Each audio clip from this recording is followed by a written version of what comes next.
scissors, and it goes through your stomach, your colon, and so on, and detects a variety of diseases, whether it's colon cancer, polyps, stomach ulcers, and so on, and maybe does some intervention. Now, if you're cutting around the bounding box, of course, the person is going to bleed to death, right? So it's not a good idea. You want to be very precise, and so this is even a more advanced level of AI, where we're producing the contour of the polyps in real time, not just bounding box. If you won the lunch, the PBIS lunch with a friend, please head to the MPR.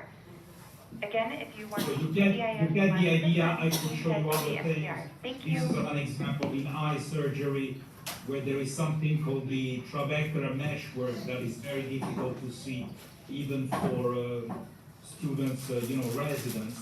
And so we built a system that tracks the TM automatically. Something perhaps closer to you is games. So the Rubik's Cube, you're probably familiar with the Rubik's Cube. Here's a cube.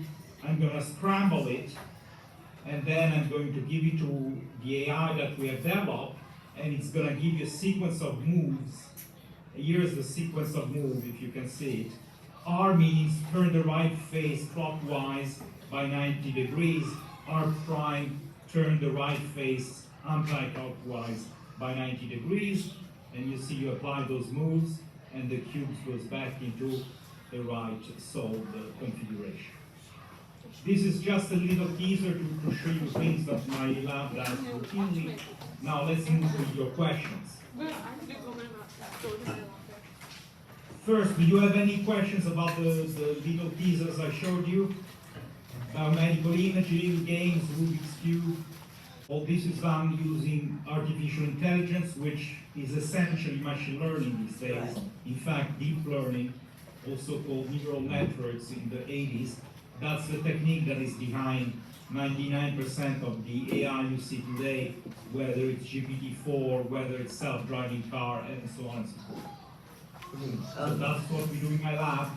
You need data to train the system. So in this case, for instance, we work with doctors in the UCI Medical Center, Bill Cairns, who gave us about 7,000 images of the colon, some containing polyps, some without polyps.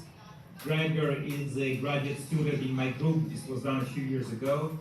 So we trained the neural network on the image to classify them. Yes or no, there is a polyp. And if there is a polyp, where is it? Give me a bounding box. And the system works quite well. It has accuracy that it's comparable better than human doctors. Right. But then if you want to go to video, you may wonder, how do you do videos? It's actually very easy, because these neural networks, this AI, takes maybe a week to train, depending on your computer power and other details. But let's say it takes a few days to train. But once it is trained, it's very fast. It's about 20 milliseconds. Given an input image, you get the prediction, the classification column, polyp, no polyp, in about 20 milliseconds. So if you have a video, 60 frames per second, you don't have to process every frame. If you do, every 5 frames or even every 10 frames, it's plenty. And so that's how we apply, how we solve the video problem. Good question. Okay, let me go briefly over some of the questions that you have here. Are companies growing too fast to implement meaningful security measures? In my opinion, yes, but there is absolutely nothing that we can do as far as I can tell. So that's a tricky problem, right? The regulation of AI is way behind the cutting edge of research and what companies are doing. So that's an important issue. I don't know what the solution is, but definitely something your generation needs to think about, keep an eye on, and hopefully solve. Does your research conclude that AGI has already been achieved, or is it too early? Now, words like AI or AGI are not well defined, right? So this is more of an opinion, and people can discuss this and so forth.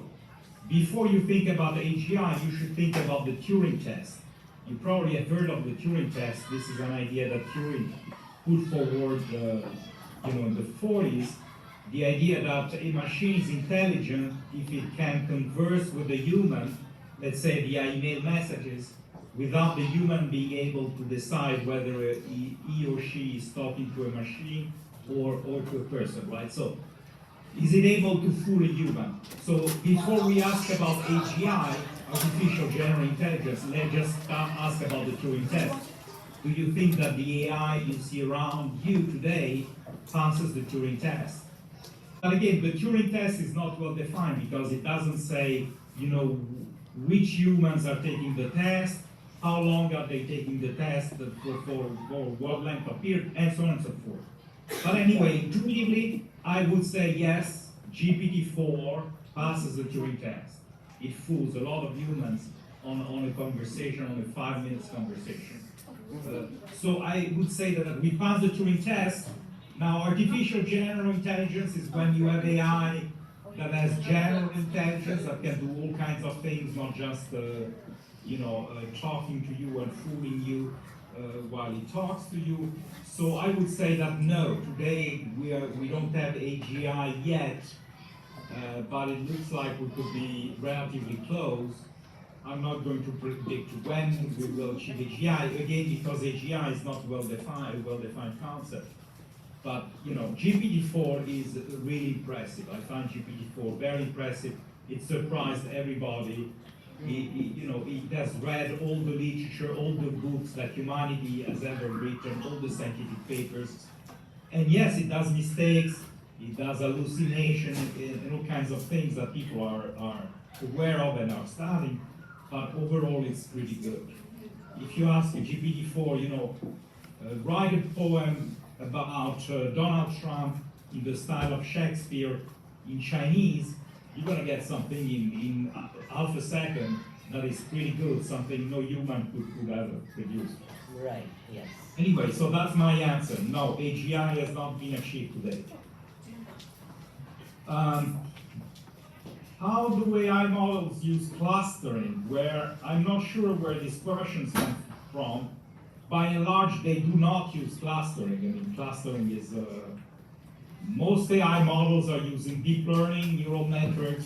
They are just learning from data. You give them data, and they do gradient descent, basically to improve their performance on this data. So not much clustering per se. When you were in middle school, did you wonder about AI or computing? Yes, I did. Which areas that develop faster or slower? Well, machine learning has been the dominant area in computer science over the past 40, 50 years, and this is what has given AI today. The AI we have today, the algorithms, the ideas are not new. We already had them in 1980, 1990 roughly. So 40 years ago, the key algorithms, the key idea were already known. What you didn't have is the computer power. So computing has increased by maybe 1 million-fold since the 1980s to today, especially with GPUs, with NVIDIA. And that's what really makes the difference, because when you have such computing power, you can train very large neural networks at scale with billion and now trillions of parameters. GPT-4 has about 2 trillion parameters roughly. So it's becoming close to many synapses we have in the brain. So computing power is the biggest game changer for AI.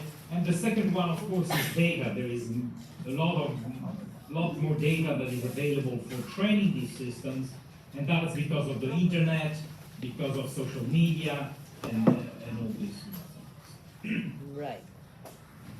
So the big changes, internet was a major change, and now AI is another, major driver for transformations throughout society, technology, industry. Well, there is many ways of using AI in the classroom. One is cheating on exams, use GPT-4 to do your essays, etc. I'm joking, of course. But this is a big issue, you know, should students be allowed to use GPT-4, or any other such system? How much some people are developing, you know, detectors to detect whether some AI system was used in a given essay and so on, it goes on and on. But that's not the most interesting aspects of AI.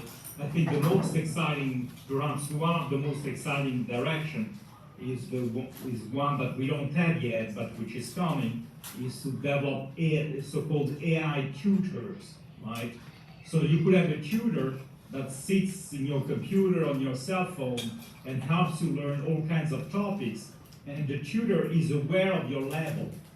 Because when you're studying something, what's very important is to give the student problems, questions, etc., which are really at the edge of their sphere of knowledge. If I give you a problem that is too easy, you're gonna get bored. If I give you something that is too hard, you're gonna get frustrated. So you really need to practice at the edge of your sphere of knowledge, where things are challenging but still sort of doable after some struggle.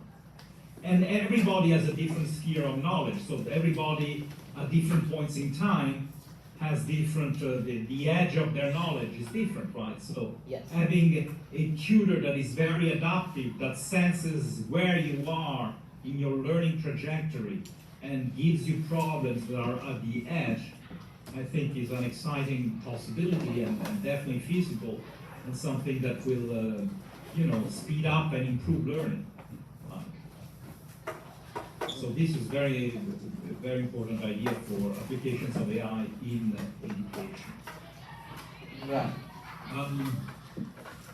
That's already a lot. To give to our group. Well, I think you guys are doing the right things. You're interested in AI, you're studying and discussing AI among yourselves, and you're inviting, AI experts to give you short presentations, like what I'm doing today. So all that is good. My advice is great. You're doing great. Do more of it. Each one of you, if you really want to get into AI or study, understand AI at a deeper level, just study it. Read books. Go on YouTube. There are millions of videos on AI, AI in the financial markets, the techniques underlying AI. Deep learning, neural networks. You want to know how ChatGPT works? There are videos explaining how ChatGPT works. It's actually not very complicated, and the more you learn, the better. And there's going to be software. So some of you are interested in coding. Writing software is going to become easier and easier because of AI. You can just tell some AI system to write the code for you. You may have to check it to make sure it does what you want it to do, but coding is going to be, it's already being impacted by AI. Most software developers are using AI to produce at least the first version of the code they want to produce. Right. They are very good at coding. So yeah, I think you guys are on the right track. And AI is definitely going to be very important and to change not only technology but society and how we do many things, if not all of them. So it's very important that you know about AI, that you think about AI. And of course, the AI comes with a lot of opportunities, great, exciting opportunities, but a lot of challenges. Challenges for jobs, people that may lose their jobs because they could be replaced by AI. So there are challenges in the workforce. There are challenges, for instance, about deep fakes, worries about U.S. elections, presidential elections, which are coming. What if nefarious agents are using AI to produce a lot of deep fakes to change the opinion of voters? That's a big concern. Applications of AI in the military, we see what happens in Ukraine with drones, for instance, and so on and so forth. I mean, there's many things to worry about. AI regulation, how do we regulate AI, speed up the regulatory processes and so on. So a lot of things for you, for the next generation to think about, to be excited about, and to make sure you understand and you make sure that AI is used for the good of humanity more than for going on. Okay. Any other questions? So we have 9 or so minutes left, and I was emailed a few questions as well. So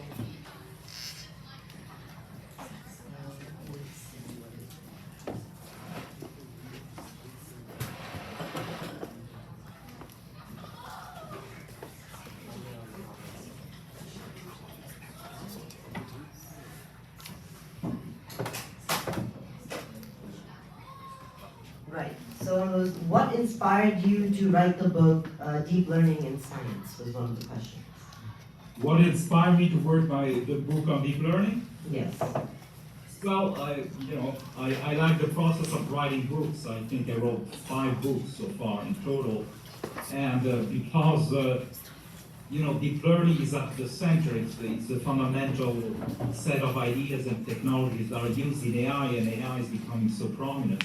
And I've been working in deep learning all my life, so I know the history and the foundation of the field quite well. That's why I decided to write a book, and I teach deep learning at UCI, so I also use it in my class. There are exercises in the book, and so that's some of the reasons, yes. But every few years I write a book on some topic that I think is important and useful. Right. And what is the difference between carbon-based and silicon-based is one of the questions that I got. What is the difference between carbon-based and silicon-based? That refers to 2 different styles of computing. Silicon-based computing is what you have in your cell phones, in your computers, in the cloud. All that is based on silicon computing, transistor, chips, etc. That's how all the computations are done. But if you think about biological systems are computing also all the time. Every single cell in your body is actually a very sophisticated computer. Every cell is measuring the concentration of tens of thousands of different chemicals and reacting to those measurements by producing other chemicals, right? So every cell is a computer, and of course you have trillions of cells in your body, but then you have your brain, which is maybe the most advanced computer that we know of in the universe. And so all this computing is based on organic chemistry, which is the chemistry of carbon. So that's why I call it carbon-based computing as opposed to silicon-based computing. But basically it means life, computing by life, by living systems, versus computing by computer systems such as your cell phones, your laptops, and so on and so forth. Mm-hmm. Yes. And another question was, what motivated you to start learning about AI and studying it and researching it? What motivated me to study AI in the first place? Yes.